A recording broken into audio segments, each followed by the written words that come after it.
चलो बच्चों आप वापस कनेक्ट हो जाइए। आप लोग बच्चों समझ आ रहा है कि आपके बच्चों यस समझ आ रहा सर। है? हाँ, यस सर। सारी बात समझ यस आ रही सर। है? आप देखो यस सर। अब मैं आपको यस अब सर। मैं उन सूक्ष्म जीवों का नाम लिखने जा रहा हूं बच्चों जो प्रकृति में जैव उर्वरक का काम करते हैं। है कौन वो सूक्ष्म जीव, लेकिन काम कैसे करते हैं? जैव उर्वरक। बच्चों हम जानते हैं जैसे हमारी सेना या प्रकृति या भारत में बच्चों या विश्व में जितने भी पद हैं या जितने भी क्रियाकलाप किए जा रहे हैं वो सब अलग अलग व्यवसायिक रूप में किए जा रहे हैं, लेकिन करने वाला है तो व्यक्ति आदमी ना भाई, मानवी तो है यस बच्चों। सर। चाहे वो डॉक्टर है, इंजीनियर है, प्रधानमंत्री है, सैनिक है या चोर है, किडनैपर है, जो भी व्यक्ति जो जो काम करता है समाज में वो व्यक्ति करने वाला व्यक्ति उसका पद के अनुसार होता है। साहब जैसे मान लीजिए आरएस बन गया वो अभी, तो अभी आरएस का रिजल्ट आया था अभी 2-4 दिन पहले, देखा होगा, आप ही जानते होंगे। तो आरएस सर। एक पद है और वो आरएस हमारे राजस्थान के अंदर बड़े एसडीएम से लेकर तहसीलदार तक या उनके नीचे जो पदस्थ पद होते हैं उनको ज्वाइन करेंगे। लेकिन वो ज्वाइन करने के बाद वो व्यक्ति बन जाएगा SDM, SDM sub divisional magistrate बन जाएगा। लेकिन एसडीएम है कौन? एक आदमी तो है। कलेक्टर है कौन? एक आदमी है। एसपी कौन? एक आदमी है। डॉक्टर है कौन है? आदमी है। तो वैसे मैं कह रहा हूं प्रकृति के कुछ सूक्ष्म जीव वो हैं तो जीव, लेकिन काम किसका करेंगे? एक उर्वरक का। इसलिए उनका नाम क्या हो गया? जैव उर्वरक। जैसे एक वो आदमी जो हमारे देश की सीमा की सुरक्षा करता है, बॉर्डर, तो उसे हम क्या बोलते हैं? सैनिक बोलते हैं ना। तो वैसे एक वो आदमी, सब जानते हो ऐसे आदमी, एक वो व्यक्ति जो विद्यार्थियों को पढ़ाता है तो हम उसे टीचर बोलते हैं, अध्यापक बोलते हैं। अब तो समझ जाओ बच्चों, तो उसके नाम के आधार पर, एक काम के आधार पर हम उसका एक्चुअल में उसका गुण या उनके गुणों का बखान करते हैं। वैसे तो ये सूक्ष्म जीव होते हैं। अब प्रकृति में ऐसे बहुत सारे सूक्ष्म जीव हैं जो जैव उर्वरक की तरह काम करते हैं। मैं बार बार आपको निवेदन कर रहा हूं, ये सबके साथ सूक्ष्म जीव, और ये चैप्टर ही सूक्ष्म जीव का ही सर। अब देखो जैव उर्वरक के रूप में काम करने वाले अलग और कीटनाशक रूप में काम करने वाले अलग। जैसे मैंने बोला ट्राइकोडर्मा एक कौन है, तो बोलोगे सर वो जैव कीटनाशक है। कौन है? जैव कीटनाशक। अब इधर आओ, जैव उर्वरक में कौन है? जैसे कि सहजीवी जीवाणु। बच्चों देखो सहजीवी का तब समझो, आपने मैंने पढ़ा था कभी ना कभी, आपको याद हो, कभी हो सकता है जो हमारी क्लास पूरी नहीं हो पाती है कभी। हम जानते हैं ज्यादातर जीवाणु बच्चे परजीवी होते हैं। तो परजीवी कौन? वे जीव जो अपने प्रपोषी को हानि पहुंचाकर खुद लाभ प्राप्त करें, उन्हें परजीवी बोलते हैं। और परजीवी और परपोषी के संबंध को बोलते हैं परजीविता। जैसे कि साल्मोनेला टाइफी और मानव। तो मानव तो कौन हुआ? परपोषी, और साल्मोनेला टाइफी कौन हुआ? परजीवी। क्योंकि उस परजीवी को तो क्या मिल गया? लाभ क्यों? क्योंकि वो हमारे शरीर में रहकर आवास और भोजन प्राप्त कर रहा है। और हमें क्या मिल गया? हानि। प्लस और माइनस नहीं आया। और प्लस माइनस का संबंध अगर बात करें, ये संबंध का नाम क्या हो गया? परजीविता। बच्चों इसको समझो आप एक बार, समझ आ रहा है? परजीविता करते कि दो जीवों के बीच का वह संबंध, दो जीवों के बीच का वह संबंध। और आप जानते हैं प्रकृति में प्रत्येक जीव का प्रत्येक एक दूसरे से रिलेशन होता है क्या? हाँ, जैसे मानव का मानव से, तो कई बार देखो होगा कि आपने देखो जो मानव का मानव से रिलेशन आपने देखा होगा कि कई बार लाभदायक भी होता है और कई बार हानि होती है। जैसे कि आप इसको समझा मेरे, दो दोस्तों के बीच का ऐसा संबंध है जिससे दोनों को एक दूसरे से लाभ प्राप्त होता है। तो दोनों का संबंध क्या हुआ? सहजीविता। अब भी समझ आ रहा है? और एक होता है कि एक आदमी, दो आदमियों की भी रिलेशन हुआ, एक आदमी ने उसे धोखा दिया और उसके पैसे गबन कर लिया, तो एक को तो क्या हो गया? हानि। एक को क्या हो गया? लाभ। नहीं आ रहा? जैसे कि हमारे घर के अंदर चोर आया, तो चोर हमारे घर में आया, तो चोर भी कौन था? मानव। हम भी कौन है? मानव। तो हमारे को क्या हुआ? लॉस। उसको क्या हुआ? प्रॉफिट। तो वो रिलेशन क्या हुआ? हानि का हुआ ना। और अगर माना जा रहा कि एक व्यक्ति हमारे घर में आया, ठहरता, और वो हमने उसके साथ आतिथ्य किया, हमने उसकी मेहमान नवाजी की, उसके बदले में अगर वो भी हमारी कोई हेल्प करता है तो दोनों को प्रॉफिट होता है।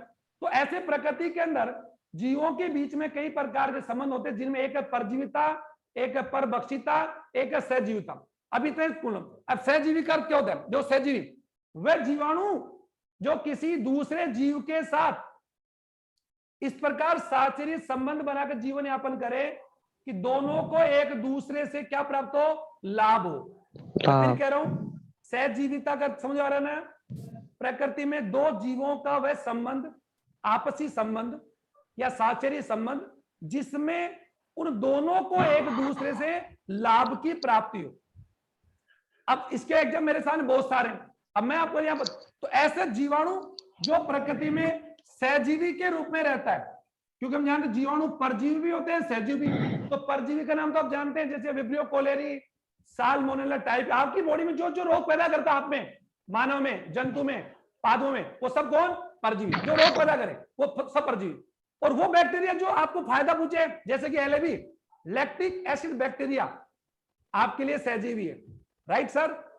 क्यों? क्योंकि वो आपकी बॉडी में अगर जाता है, रहता है, तो उसे भोजन और आवास मिल रहा है, और आपको उसके बदले में क्या मिल रहा है? पाचन क्रिया अच्छी हो रही है, हानिकारक जीवाणु को वो नष्ट कर रहा है, और आपकी बॉडी को वो विटामिन 12 की पूर्ति भी करवा रहा है। तो दोनों को फायदा होगा कि एक को? दोनों को। तो इस प्रकार समझो किसको फायदा होगा? दोनों को। अब देखो सहजीवी क्या होगा? समवायु जीवाणु एक, अभी इतना नहीं मैं समझाऊंगा, अभी आप इतना समझाऊंगा। सहजीवी जीवाणु क्या होगा? वह जीवाणु जो किसी अन्य पादप के साथ या जंतु के साथ साथ साथ रहे और दोनों को एक दूसरे से लाभ की प्राप्ति हो, ऐसे जीवों को सहजीवी कहते हैं। अगर वो जीवाणु है तो सहजीवी जीवाणु, कवक है तो सहजीवी कवक, मानव है तो सहजीवी मानव। अब तो समझ जाओ। तो सहजीवी जीवाणु किसके रूप में काम करते हैं? जैव उर्वरक के रूप में। मैं अभी आपको जैव उर्वरक के एग्जाम बता रहा हूं कि कौन से सूक्ष्म जीव हैं जो जैव उर्वरक के तरह काम करते हैं। पहला है सहजीवी जीवाणु, नाम आ जाएगा राइजोबियम। ध्यान सुना, राइजोबियम में कौन जीवाणु? सहजीवाणु। राइजोबियम जीवाणु बच्चों किसके साथ रहता है? बताऊं, राइजोबियम बच्चों रहता है मटर कुल, और मटर कुल जानते हो? Leguminosae, leguminosae. बच्चों ध्यान देना, लेग्यूमिनोसी एक्चुअल में कौन सा पादपों का कुल है? दाल। तो लेग्यूमिनोसी कुल के पादप, मटर, चना, सेम, सुन रहे हो क्या? सेम है। Yes sir. सोयाबीन है, ये आप समझ पा रहे होंगे। ओके, आदि यानी मटर कुल के पादपों की जड़ों में, ये मैंने आपका, ये आपका मटर है, ये आपका मटर है, ये देखो, ये देखो, ये मटर है, और ये मटर की ये कौन बच्चों जड़ है? ध्यान सुना। तो मटर की जड़ों में ये जीवाणु पाया जाता है। ये देखो, ये रहा, ये रहा, ये रहा, ये मटर की जड़ है, और ये रहा जीवाणु, ये रहा। अब यहां पर समझ किस किस के बीच है? मटर पादप, एक तो कौन है? मटर पादप, और एक कौन है? राइजोबियम। सुन रहे हो क्या? तो मटर की पादप की जड़ों में राइजोबियम जो रहता है, तो राइजोबियम को यहां रहने से राइजोबियम को क्या फायदा? राइजोबियम को यहां से क्या क्या, राइजोबियम को क्या क्या मिल रहा है? अरे सर, राइजोबियम को मटर की जड़ों से क्या मिल जाएगा? पोषक पदार्थ मिल जाएंगे, कार्बोहाइड्रेट मिल जाएगा, वसा मिल जाएगा, यानी इसका भोजन मिल जाएगा, पोषक पदार्थ मिल जाएंगे, और रहने के लिए क्या मिल रहा है? आवास मिल रहा है। इसको राइजोबियम को इसके साथ, और मटर को इसके बदले क्या मिल रहा है? तो ये राइजोबियम क्या कर रहा है बच्चों? राइजोबियम क्या कर रहा है? आपकी वायुमंडल की नाइट्रोजन को, किसको? वायुमंडल की नाइट्रोजन को किसमें चेंज कर रहा है? नाइट्रेट और नाइट्राइट। सुन रहे हो क्या बच्चों? बच्चों सुन रहे हो क्या? Yes sir. यानी वायुमंडल की नाइट्रोजन को नाइट्रेट और नाइट्रोएट में बदलकर मृदा में छोड़ रहा है। तो मृदा में छोड़ेगा तो वो किसको मिलेगी? मटर का। तो मटर के पादप को राइजोबियम से क्या मिल गया? क्या मिल गया? राइजो प्लस लाभ, और राइजोबियम को भी क्या मिल गया? लाभ। तो दोनों के संबंध का नाम क्या हुआ? सहजीविता, सिम्बायोसिस। बच्चों, अरे मटर की जड़ों में कौन सा जीवाणु रहता है? राइजोबियम। जो बहुत से बच्चे गायब हो चुके हैं। सहजीवी जीवाणु का नाम मैंने राइजोबियम बताया। अभी बहुत से और हैं, बहुत से और भी हैं यहाँ पर, मैं बताऊंगा आपको। नोस्टोक है, एनाबिन है, ओसिलेटोरी है, लेकिन वो जीवाणु नहीं है, वो नील सेवाल है, तो उनका नाम आगे लिखूंगा। तो सहजीवी कौन होता है? मैं बता तो रहा हूं कि प्रकृति में वह जीव जो किसी दूसरे जीव के साथ इस प्रकार साहचर्य संबंध, कॉम्बिनेशन बनाकर जीवन यापन करें, जिससे दोनों जीवों को एक दूसरे से लाभ मिले, और दोनों के अभाव में, एक दूसरे के अभाव में दोनों जीवन यापन नहीं कर सकते। जैसे लाइकेन में कवक और शैवाल, अगर याद आ रहा हो तो, लाइकेन नामक पादप में कौन कौन से जीव होते हैं? कवक और शैवाल। दोनों को अलग कर दो, दोनों नष्ट हो जाएंगे। मटर कुल की जड़ों में से राइजोबियम को हटा दो आप एक बार, राइट। और ये रिलेशन प्राकृतिक का कराते में, प्राकृतिक का, क्योंकि ये आपने, मैंने नहीं बनाया, ये इन दोनों ने बनाया। तो मटर की जड़ में मटर का पादप राइजोबियम को रहने देगा क्या? हाँ, यस। क्यों? क्योंकि मटर का पादप खुद जानता है कि राइजोबियम मेरी जड़ में रहेगा, तो मैं उसे खाना और आवास दे रहा हूं, राइट। इसके बदले में राइजोबियम क्या कर रहा है? आपकी वायुमंडल की नाइट्रोजन, कौन नाइट्रोजन? जो मर्दा में पूछती है बिजली के कड़कने से, बिजली के कड़कने से, सुन रहे हो क्या? तो उस नाइट्रोजन को ये राइजोबियम किसमें चेंज करता है? क्योंकि इस राइजोबियम बैक्टीरिया में एक विशेष प्रकार की जीन होता है। मैंने कल बताया था कि हर जीवाणु में कोई ना कोई प्लाज्मिड है, और प्लाज्मिड क्या है? अतिरिक्त डीएनए। तो राइजोबियम जीवाणु के प्लाज्मिड में जीन है बच्चों निफ, जैसे कि बैसिलस में क्या था? बीटी। कौन सा? विच जीन? बीटी था ना। उसी प्रकार राइजोबियम में कौन सा जीन है? अरे नालायक को बहुत लंबा लेके जा रहा हूं। राइजोबियम जीवाणु में कौन सा जीन है? निफ। और निफ का प्रोग्राम पढ़ो, देखे एनआई से बोलो, एनआई नाइट्रोजन, एफ से फिक्सिंग, नाइट्रोजन फिक्सिंग करने वाला जीन निफ। लिख रहे होगा निफ जीन। और ये जीन कहां पर है? राइजोबियम जीवाणु। ये रहा। तो राइजोबियम जीवाणु के प्लाज्मिड के अंदर ये जीन पाया जाता है, निफ जीन। ये रही, समझ आ रहा है? और राइजोबियम जीवाणु कहां पाया जाता है? मटर की जड़ों में। इसीलिए मैं बोलता हूं, इसलिए किसान अपने फसल की उत्पादकता को बढ़ाने के लिए सर गेहूं के साथ देखा होगा चने भी डालता है। और अगर वो एक फसल को काट कर अगर किसी डेफिनेट देखा होगा कि दाल की फसल को काटने उगाड़ने के बाद में किसान उस खेत में अपने अनाज या मूंग की फसल उगाता है। क्यों? क्योंकि जिस फसल या जिस खेत में हम लोगों ने चने की या मटर की खेती की है, सोयाबीन की खेती की है, क्या उसकी उपजाऊ क्षमता ज्यादा है क्या?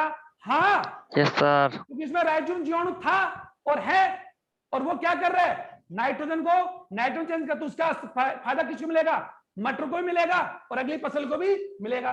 इसलिए देखा होगा कि किसान अपने गेहूं की फसल के साथ साथ क्या मिश्रित फसल नहीं बोता है क्या? नालायक को, अरे गेहूं में क्या चने नहीं डालता है क्या? डालता है सर, डालता है सर। तो राइजोबियम कौन जीवाणु है? अभी सुनो, तो राइजोबियम क्या काम कर बताओ? राइजोबियम यहाँ वायुमंडल की नाइट्रोजन को नाइट्रेट में बदलकर मृदा और पादप के लिए खनिज तत्व नाइट्रोजन की पूर्ति करवा कर किसकी तरह काम कर रहा है? रे उर्वरक। और ये खुद कौन है? एक जीव, इसलिए नाम क्या बढ़ गया? जैव उर्वरक। जैव उर्वरक मैंने बताया, जैव उर्वरक क्या चीज है? वे सूक्ष्म जीव, सिंबल, वे सूक्ष्म जीव जो मृदा की उपजाऊ क्षमता को या वायुमंडल की नाइट्रोजन को स्थिरीकरण या फिक्सिंग करते हैं। ठीक है? तो राइजोबियम में कौन है? जैव उर्वरक के रूप में काम करने वाले जीवाणु है क्या? हाँ, यस सर। ओके, आ गया? तो आपने नाम लिख लिया होगा। ये कहां पाया जाता है? मैं पूरा बता दिया। ये किसके साथ रहता है? ये किसके साथ मिलेगा आपको? दाल, मतलब मटर कुल के पादपों की जड़ों में रहता है। और दोनों को क्या मिल रहा है? प्लस और प्लस। मटर को क्या मिल रहा है? मटर को इस बदले में क्या मिल गया? नाइट्रोजन मिल गया। अरे नाइट्रोजन मिल गया ना? Yes sir. और राइजोबियम को क्या मिल गया? आवास और भोजन मिल गया। तो राइजोबियम यहाँ पर मटर के साथ कौन सा जीवन संबंध बता रहा है? सहजीवी। सहजीवी। ओके, अब जल्दी दूसरा आ जाओ। सहजीवी। अब इसका मतलब क्या हो रहा है कि प्रकृति में कुछ ऐसे जीवाणु भी हैं जो काम तो क्या करेंगे? वही वायुमंडल की नाइट्रोजन को नाइट्रेट और नाइट्राइट में बदलकर मृदा में नाइट्रेट छोड़ते हैं। सुना? जीव के साथ जीवन यापन ना करके प्रकृति में किस अवस्था में रहते हैं? स्वतंत्र रहते हैं, मतलब मुक्त रहते हैं, फ्री रहते हैं। तो उन्हें क्या बोलेंगे? असहजीवी। राइट? काम कैसे करेंगे? काम तो वही है सर। देखो मैं फिर कह रहा हूं आपको, देखो एक तो होता है बच्चों पुलिस अपना काम करती है, क्योंकि पुलिस तो ड्यूटी अपना करती है, क्योंकि पुलिस के पास तो पुलिस का काम करने का अधिकार होता है। लेकिन समाज में कई ऐसे व्यक्ति भी हैं जो पुलिस ना होते हुए भी पुलिस जैसा काम करते हैं। ऐसा समझे, जिसका उनको कोई सैलरी, कोई भी नाम, कुछ नहीं मिलता, लेकिन वो अपने देश के प्रति वफादारी निभाते हैं। तो जरूरी नहीं कि सब पुलिस या वर्दीधारी व्यक्ति समाज की रक्षा करे। एक आम आदमी का भी दायित्व बनता है कि वो भी अपना फर्ज। देखा होगा जब भी कभी कोई ऐसी घटना होती है प्राकृतिक, जैसे कल आपने देखा होगा मध्य प्रदेश की सिरसा में, परसों सुना होगा विदिशा में एक कुएं में बच्चा गिर गया था और 40-50 लोग भी गिर गए थे, पढ़ा होगा आपने? तो बहुत घटना हुई। तो उस घटना में पुलिस के आने से पहले कई लोगों ने बच्चे को बचाने के लिए कुएं में छलांग लगाई थी, नहीं लगाई थी? तो वो व्यक्ति कौन है? क्या वो पुलिस वाले थे क्या? नहीं, वो एक आम आदमी थे, तो वो भी अपना काम करते हैं। तो वैसे यहां पर क्या देखा कि प्रकृति में कुछ जीवाणु तो सहजीवी रहकर नाइट्रोजन का, आप इसको पकड़ो, आप इसको देखो, नाइट्रोजन को किसमें चेंज करना? नाइट्रेट और नाइट्राइट, नाइट्रेट और नाइट्राइट। इस क्रिया का नाम जानते क्या होता है? इस क्रिया का नाम होता है नाइट्रोजन स्थिरीकरण। और नाइट्रोजन और नाइट्रोजन मतलब किस रूप में होती है? तत्व। इसका कोई पादप अवशोषित नहीं कर सकता, इसका कर सकता। तो ये कौन सी रूप में आ गई? अवशोषी नाइट्रोजन। आई नहीं आई? अब इनका अवशोषण कौन कर लेगा? प्लांट कर लेगा। तो पादप नाइट्रोजन का किस रूप में एब्जॉर्ब करेगा? नाइट्रेट, नाइट्राइट और अमोनिया के रूप में ही करेगा। ऐसा करने वाले जीव को क्या कहोगे आप? नाइट्रोजन स्थिरीकरण जीव। आया समझे? और नाइट्रोजन स्थिरीकरण का मतलब क्या होता है? वायुमंडल की गैसीय नाइट्रोजन को नाइट्रोजन के अवशोषी यौगिकों में बदलने की क्रिया को नाइट्रोजन स्थिरीकरण कहते हैं, जो 3 प्रकार की होती है, जैविक, अजैविक और औद्योगिक। ये भी है नहीं तुम्हारे कोड में, तो क्यों फालतू टाइम खराब करवा रहे हो? अब देखो, ऐसे जीवाणु कौन होंगे? ये भी कौन है? एक जैव उर्वरक। और ये भी कौन है? अब ऐसे कौन होंगे? ये मर्दा में किस रूप में होते हैं बच्चों? मुक्त या स्वतंत्र रहते हैं। और इनका नाम अगर बात करूं तो ये कौन कौन हो सकते हैं? Clostridium,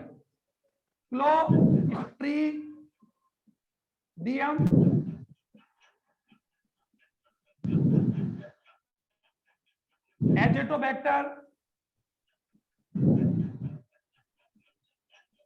Nitrosomonas. बच्चों लिख रहे होगे नाइट्रोसोमोनास, नाइट्रोबैक्टर, एजेटोबैक्टर और नाइट्रोबैक्टर हो रहा है।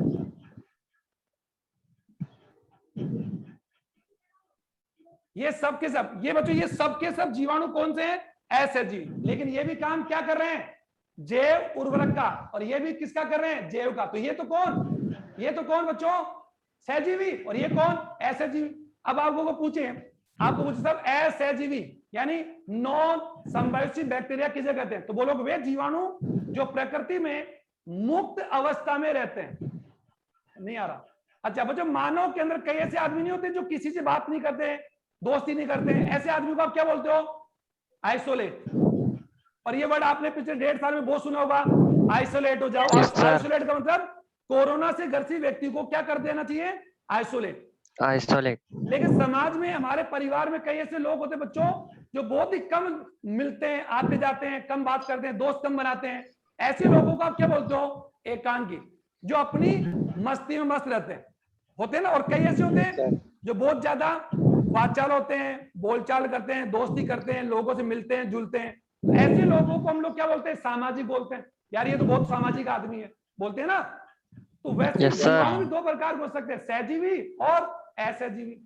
क्या सभी सहजीवी हैं? नहीं। क्या सभी हानिकारक है? मैंने ये भी नहीं कहा नहीं। बाकी अब बताओ, ये जो जीवाणु ये मानव के लिए लाभकारी है कि हानि? तो लाभकारी। क्यों? क्योंकि ऐसा करके ये मानव की किसको फायदा पहुंचा रहे हैं? अरे फसल को। और फसल का उत्पादन बढ़ेगा तो लाभ किसको होगा? हमें तो होगा, नहीं होगा? अरे क्या कभी तुमने देखा कि मटर की फसल की जो भी अनाज का जो पैसा किसान के पास आता है, क्या उसका 1 रुपया या 1 पैसा भी मटर के बच्चों पर खर्च करते हो तुम लोग? क्या कभी दिलवाए उनको? कभी शॉपिंग करवाई क्या मटर को आपने? No sir. कभी शादी में ले गए क्या? कभी घुमाया क्या उसको? कभी मेट्रो में बिठाया?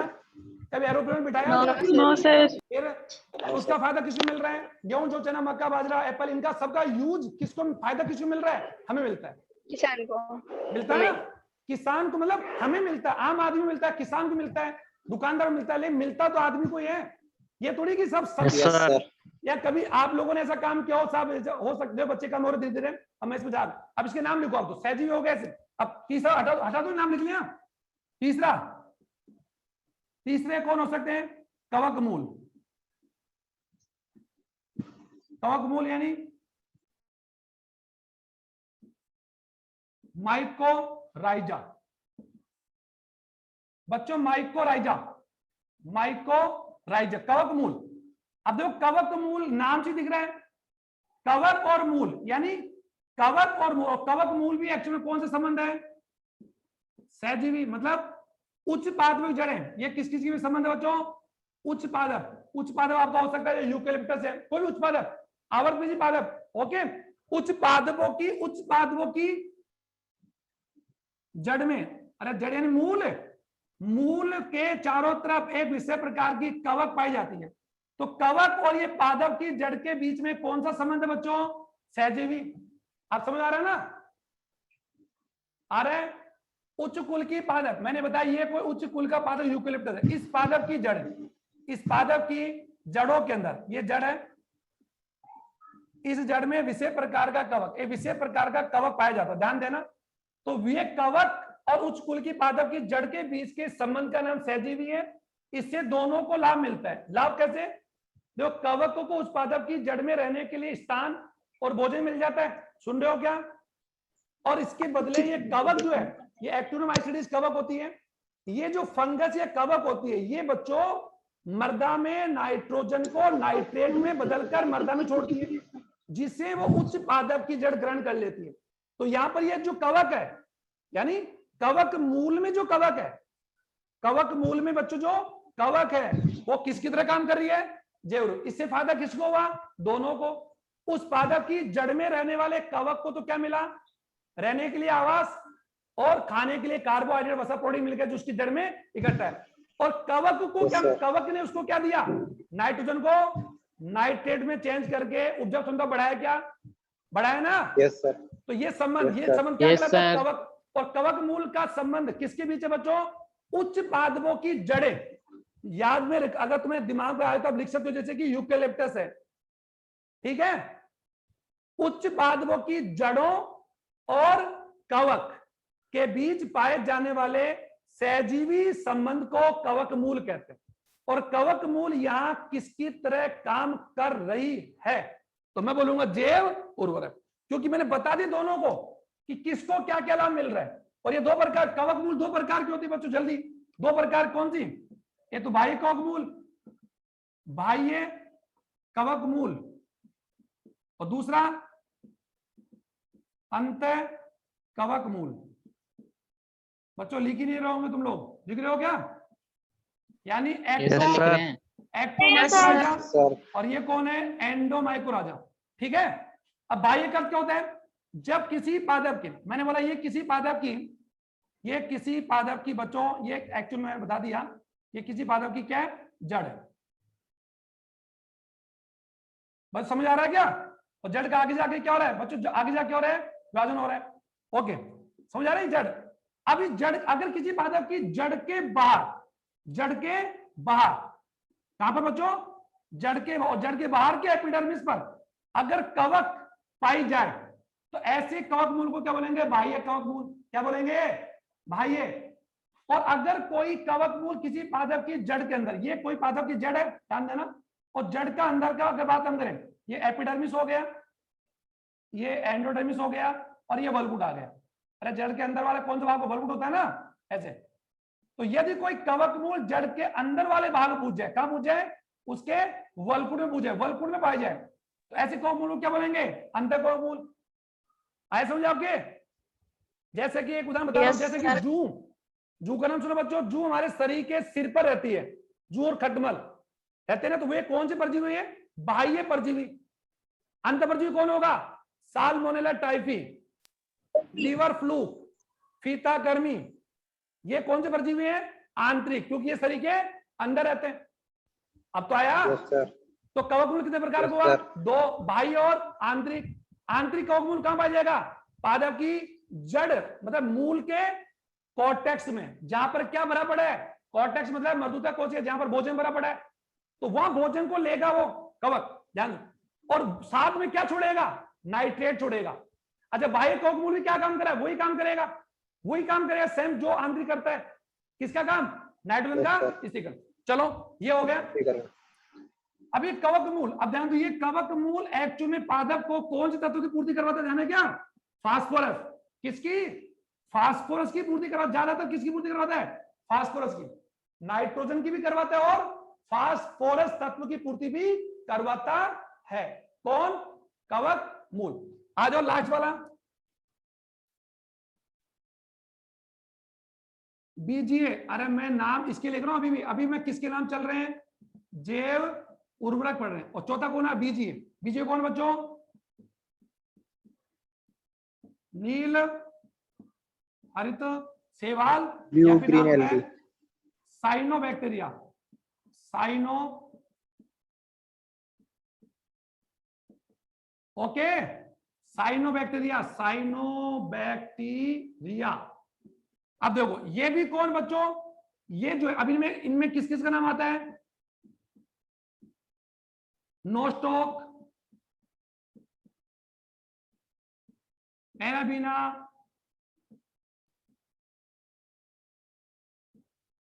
ओसिलेटोरिया। सुन रहे हो क्या, ये सब के सब कौन है, blue green algae. B for बच्चों blue, G for green, A for algae. तो ये सब के सब कौन है, नोस्टॉक, एनाबिना, ये सब इसको उदाहरण। ये सब भी बच्चों क्या काम करती है, नाइट्रोजन का नाइट्रेट और नाइट्रेट और नाइट्राइट में परिवर्तन करती है। ओके, अतः ये भी मृदा के या पदार्थ के लिए किसका काम करती है। और ये सब के सब, ये ज्यादातर इनमें क्या होता है बच्चों, एनाबिना नोस्टोपाज। तो एनाबिना जो एनाबिना जनरली किसके खेत में पाई जाती है, चावल के खेत में। बच्चों चावल को आप क्या वो धान बोलते हो क्या, धान या पेड़ी, धान या पेड़ी के फसल की जड़ों में कौन सा जीव पाया जाता है, एनाबिना। और वहां वो रहकर क्या काम करता है, नाइट्रोजन स्थिरीकरण का काम करता है। अतः ये भी क्या एक प्रकार से सजीव हो क्या, हाँ, लेकिन ये कौन सा सजीव है, Yes, sir. नील हरित जीवाणु या नील हरित शैवाल। ओके, अब बात ध्यान, अब हम जान बच्चों चावल, लेकिन ध्यान दो एनाबिना नोस्टो जो होते हैं ना, ये हमेशा नाइट्रोजन का स्थिरीकरण हमेशा ध्यान दो ना कौन से माध्यम करेंगे, अनोक्सी। ये ध्यान सुनो, अनोक्सी, अनोक्सी माध्यम में, अनोक्सी यानी ऑक्सीजन के अभाव में, ऑक्सीजन के अभाव में ही वो नाइट्रोजन का स्थिरीकरण करते हैं। अगर, और इसीलिए देखा होगा कि चावल के खेतों में हम लोग क्या भरे जाते हैं, पानी होता है ना, और पानी ज्यादा होगा सर, जानते जिस मृदा में पानी ज्यादा होगा, जिस मृदा में पानी ज्यादा होता है वो मिट्टी एक्चुअली क्या कहलाती है बच्चों, ध्यान होगा, दलदल कहलाती है। और दलदल में जानते हैं, दलदल के अंदर आप जानते हैं जल की मात्रा क्या होती है, अधिक होती है, और वायु की मात्रा क्या होती है, कम होती है। इसलिए चावल के खेतों के अंदर एनाबिना जो नामक शैवाल है वो नाइट्रोजन यानी ऑक्सीजन की अनुपस्थिति, ऑक्सीजन की अनुपस्थिति में नाइट्रोजन का स्थिरीकरण करती है। तो प्रश्न ये आ जाए कि चावल के खेत में अगर ऑक्सीजन की उपलब्धता है, ऑक्सीजन की अधिकता होगी, तो क्या नाइट्रोजन स्थिरीकरण होगा, तो जवाब क्या आएगा, नहीं। समझ आ रहा है क्या, Madhu, Kshitij, Simran, Suryaman, sir yes sir. Anabaena nostoc oscillatoria ये कौन से माध्यम में नाइट्रोजन का स्थिरीकरण करेंगे, अनोक्सी, ऑक्सीजन के अनुपात, हाँ, ऑक्सीजन के अभाव में। और जो सूक्ष्म जीव नाइट्रोजन का या फास्फोरस का स्थिरीकरण करते हैं उन्हें क्या कहते हैं, जैव उर्वरक। और ये मैंने आपके सामने जैव उर्वरक बता दिए। आखिरी में और लिख लो, बस आखिरी बच रहे फास्फेट जीवाणु, लिखो जल्दी खत्म करो तुम अपने हिसाब से। फास्फेट जीवाणु ये भी कौन है, जैव उर्वरक। क्योंकि जैव उर्वरक या तो बच्चों मृदा में क्या छोड़ेगा, नाइट्रोजन या फास्फोरस या पोटेशियम या फिर सल्फर। तो जनरली ये क्या छोड़ते हैं, नाइट्रोजन। लेकिन कुछ ऐसे बैक्टीरिया हैं जो फास्फोरस की पूर्ति करवाते हैं, ऐसे जीवाणु को क्या बोलते हैं, फास्फेट जीवाणु। चलो खत्म करते बच्चों इस टॉपिक को, लास्ट में फाइनल लिख लो, जैव उर्वरक के नाम में लिख लो फास्फेट जीवाणु करके। साइनो, इनको मैंने बता दी, साइनो जीवाणु बता दिया। जो एक बार वापस सुन लो, सहजीवी जीवाणु यानी जैव उर्वरक के रूप में कौन कौन काम करते हैं, सहजीवी जीवाणु राइजोबियम, असहजीवी मैंने 4-5 नाम बताया, क्लोस्ट्रीडियम, एजोबैक्टर बता दिया। फिर आ जाए कवक मूल, फिर आ जाओ साइनोबैक्टीरिया मतलब नील हरित शैवाल, और आखिरी कौन है, फास्फेट जीवाणु। तो फास्फेट जीवाणु खत्म कर दो, इसके बाद कुछ नहीं है। बैसिलस मैगे, बैसिलस मैगथेरिम, इसका नाम लिख लो, बैसिलस मैगथेरिम।